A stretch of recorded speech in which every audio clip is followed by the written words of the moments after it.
So, as you know, today's reading is about bread and spirituality. And I'll talk a little bit about my experience of making bread, about the religious um, uh, activities around bread, religious references to bread, and a little bit about the history of bread making, bread as a metaphor, and then finally, the issue of world hunger and some solutions. So ending hopefully on a more positive note regarding the issue of hunger. Okay, so making bread is a spiritual practice for me that begins with donning my apron and lining up my ingredients on the kitchen table. After blending the ingredients in my electric mixer, I experience the joy of handling the dough as I pull the sticky mass off of the dough hook, take it out of the stainless steel bowl, and place the dough on my floured marble board. There, the magic begins. I gently knead and turn the dough, smelling the yeast and feeling the dough come alive beneath my palms. I knead like the woman in the Mexican ceramic painting above my table, strong arms working the dough. When I hear the popping sound of air bubbles caught in the dough, the kneading is complete. I put the mound of dough, which feels smooth like a baby's bottom, before placing it in an oiled bowl. I cover the bowl with a white linen towel, and after an hour, when the dough presses upward against the towel, I punch down the swollen dough and cut it in 2 pieces. I then shape each piece into a long Italian loaf and place each loaf in my double trowel bread pan for another half hour of rising time before baking the bread in a 425-degree oven for 25 minutes. I remove the breads from the oven, paint them with beaten egg white, and sprinkle them with sesame seeds. I return the breads to the oven for another 5 minutes. And then I remove the bread pan from the oven and gently nudge the loaves on their sides for cooling. When the breads are cool, I move them to a breadboard and they are ready to be enjoyed. I started making bread back in the 1970s when my 4 children were young. I usually gathered them around the table while I kneaded the bread. In those days, I made rectangular loaves, 1 large loaf for the family, and 4 mini loaves, 1 each for each of my 4 children. I taught my children my bread song, and we sang before the breads went into the oven. Thank you, God, for the sunshine and rain so the wheat can grow. Thank you for the farmers who plant and harvest the wheat. Thank you for the mills where the wheat is made into flour. Thank you for the stores and workers where the flour is sold. Thank you, Mommy, for making bread. Bread, bread, bread, delicious bread. When I made bread in the month of September, I also made grape jelly with the Concord grapes that grew on our vine. There was nothing more heavenly tasting than warm bread smothered with butter and freshly made grape jelly. I can see and smell it now as I read. Bread has had a significant presence in religious practices throughout the ages. Bread was the most significant gift that humankind could offer to the divine element. And the offer of food to a deity is a custom with ancient origins. Pagans often used bread as an example of nature's love for humankind. Lammas Day, with ancient roots, is the harvest festival day celebrated by Celtic people, falling on August 1st, and a time when Wiccans celebrate an abundance of the season thus far. It usually marks the first harvest of wheat and corn. It is also known as the Feast of the Bread. And on Lammas Day, bread is baked. In ancient Ireland, the first sheaves of grain were cut by the farmers, and by nightfall, his wife had made the first loaves of the season. Lammas marks the halfway point between the summer solstice and the fall equinox.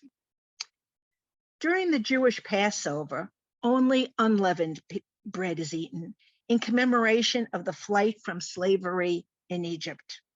The Israelites did not have enough time to allow the bread to rise, and so ate only unleavened bread, matzah. In the Old Testament, in the book of Exodus, manna is understood to be a bread-like substance, and it was provided by God for the Israelites during their travels in the desert during the 40-year period following the Exodus from Egypt. In Psalm 78, manna is called grain from heaven, and the next verse calls it the bread of angels. God caused manna to miraculously appear each morning during the Israelites' wanderings, and according to the book of Joshua, the miracle of manna ceased shortly after the Israelites entered the promised land. In the book of Numbers, God instructs the Israelites saying, "When you enter the land to which I am taking you, and you eat of the bread of the land, you shall set some aside as a gift to the Lord. At the first yield of your baking, you shall set aside a loaf as a gift. You shall make a gift to the Lord from the first yield of your baking throughout the ages." Challah is a traditional Jewish bread eaten for Shabbat and holidays, except fast days, based on the ancient practice of the dough offering to priests. Jewish tradition includes breaking bread at the beginning of a meal with the words, "Blessed art thou, O Lord our God, King of the universe, who bringeth forth bread from the earth." Bread is mentioned at least 492 times in the Bible. All four of the New Testament Gospels contain accounts in which Jesus feeds multitudes with a few loaves of bread and fish. Jesus gave thanks and broke bread several times, and his disciples carried on the breaking of the bread. At the Last Supper, Jesus took the unleavened bread and broke it to symbolize his body, which would be broken by his death on the cross. The Puritans said brown bread and the gospel is good fare. Bread is very significant to Christians, for Christians. Bread has a ceremonial purpose, and at Mass, which is celebrated by Catholics and Episcopalians, bread and wine provide spiritual substance. Consuming it symbolizes the body and continuing presence of Jesus. Catholic theology teaches transubstantiation, the belief that the bread and wine are actually turned into the body and blood of Jesus.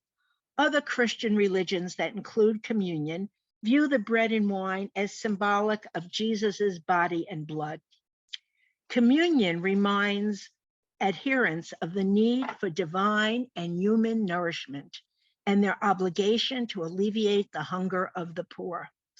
I grew up in the Lutheran Church where communion was offered at many services. In the Muslim religion, where hospitality is so important, giving someone bread is a great honor. In Islam, bread is so important that it represents all food, sustenance. It is considered poor to leave food on one's plate to be wasted. Wasting food is antithetical to Muslim belief. If bread is dropped on the floor, one is to eat it. And if it is unclean, one must give it to the birds. Throwing away food is a huge no-no in Islam. Bread has been a staple food for humanity for 30,000 years. Bread is the oldest food that doesn't require foraging or hunting. There is archaeological evidence of flour from that time, which likely was processed into unleavened bread.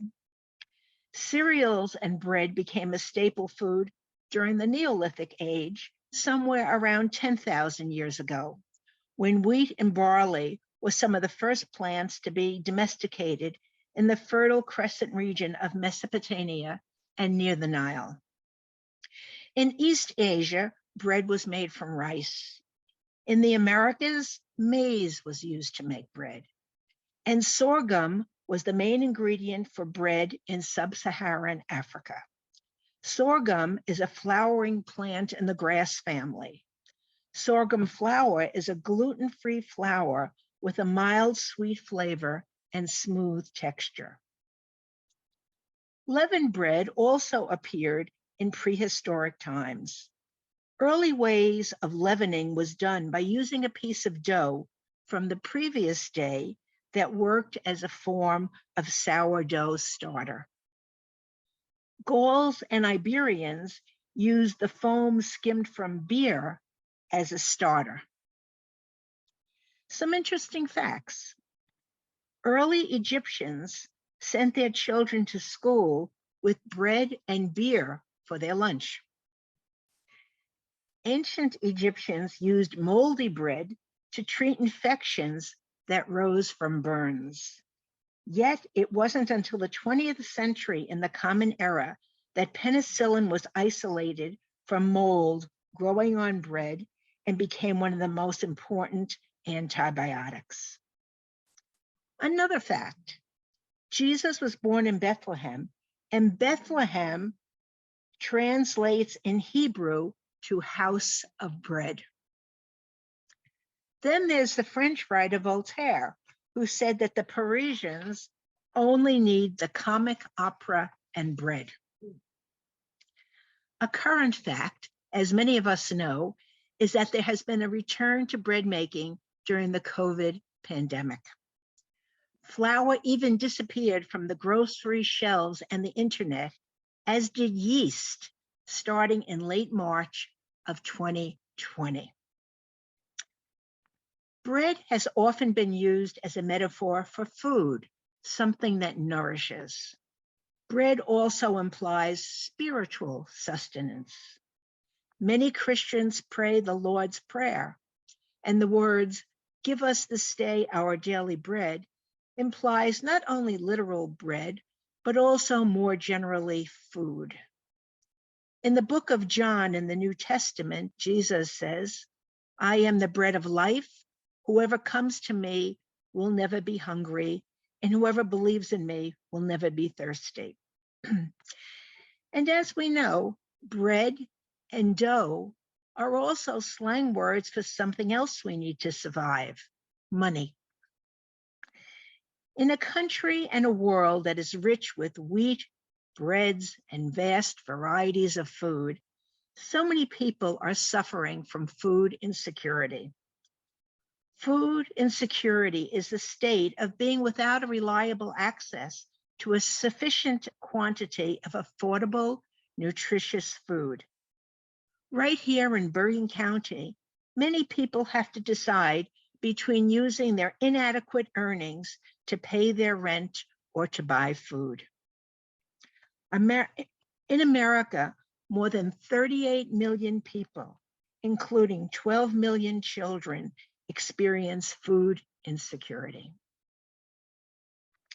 According to the organization Doctors Without Borders, malnutrition is the single greatest threat to the world's public health, with a particularly devastating effect on young children. Malnourished children become much more vulnerable to other health issues, and a simple cold or a bout of diarrhea can be deadly. Last year, most of the 140 million people suffering acute hunger around the world lived in 10 countries: Afghanistan, the Democratic Republic of the Congo, Ethiopia, Haiti, Nigeria, Pakistan, South Sudan, Sudan, Syria, and Yemen.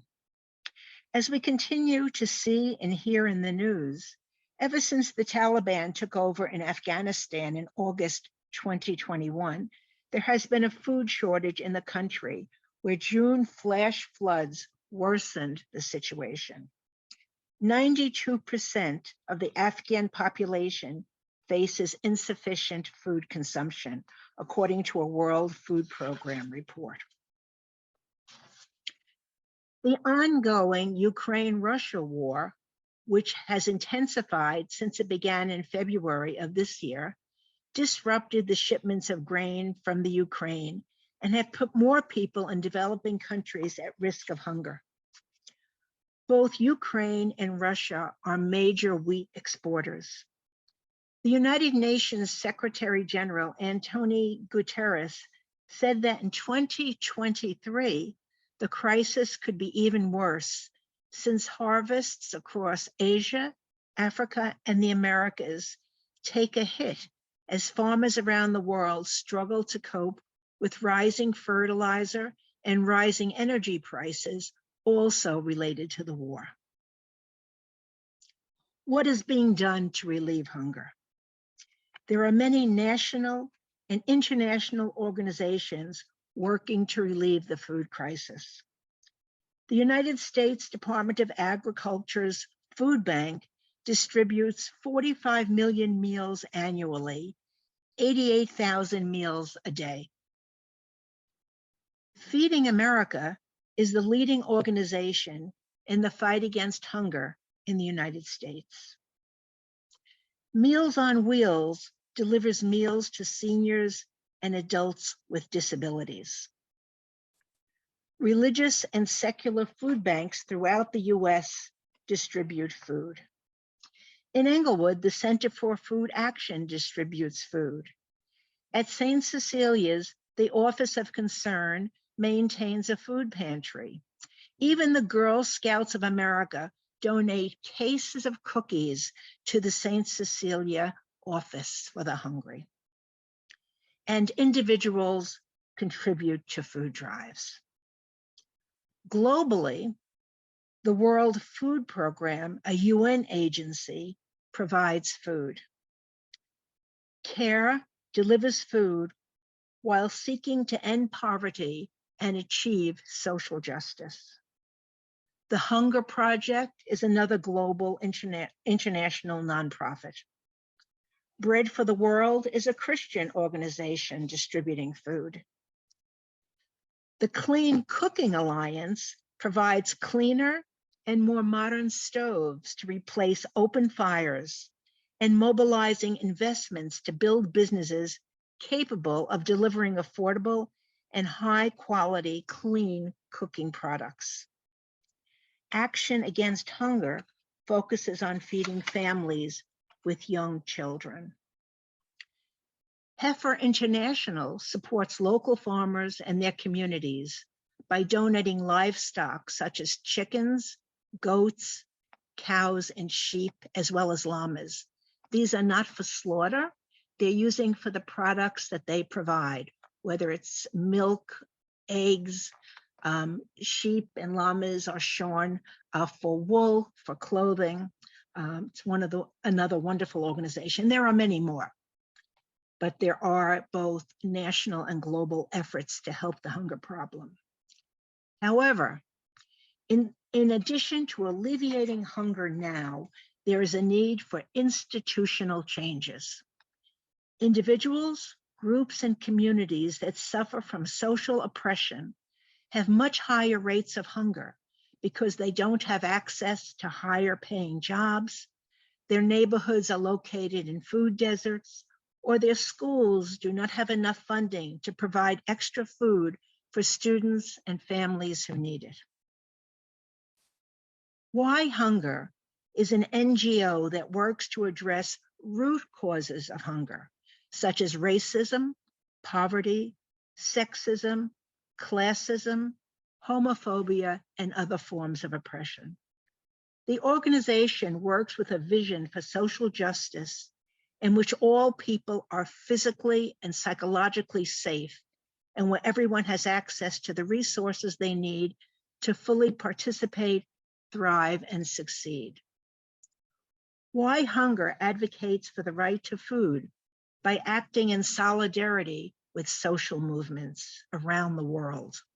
The organization also works to amplify community voices and produces stories and publications to share experiences of its partners as they work towards changing the broken food system.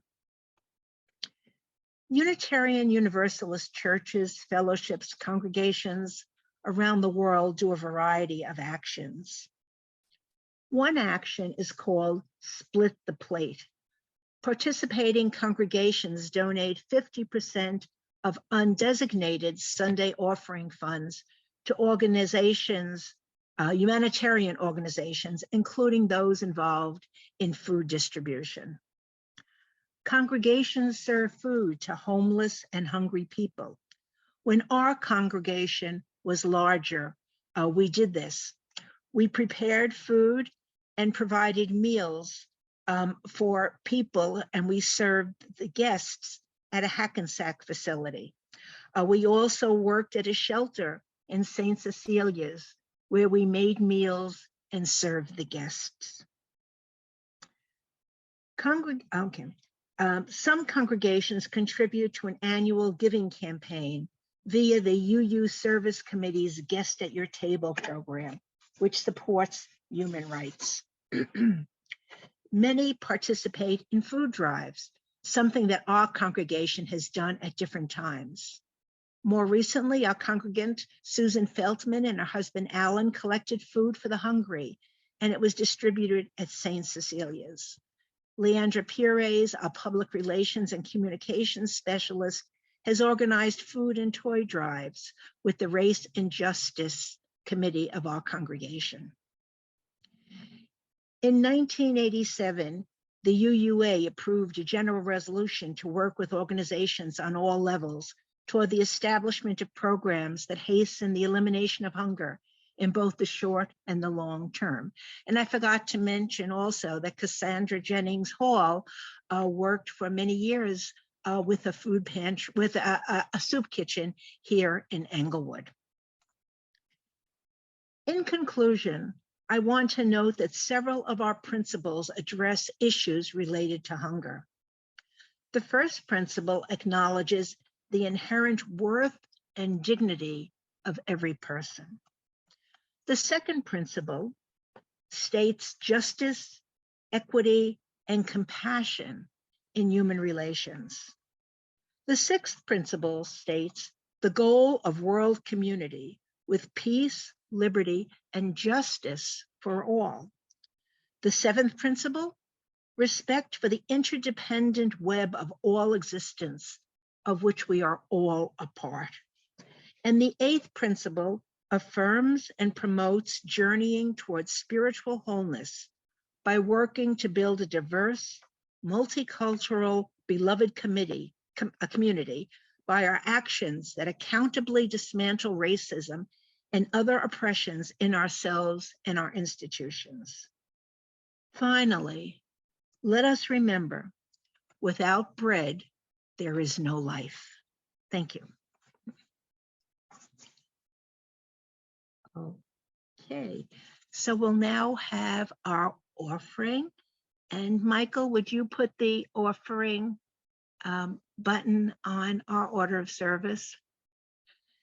If not, if Michael doesn't get to do this, you can find the button on our webpage. And again, it's very important that we continue to keep our small congregation thriving. Thank you. Okay, and now my co-president, Debbie Pires, will make our announcements. Debbie? Good morning, everybody. Thank you, Arlene, for a very interesting talk this morning.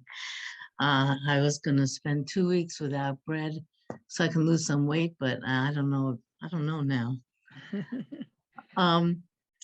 So we have a few things coming up.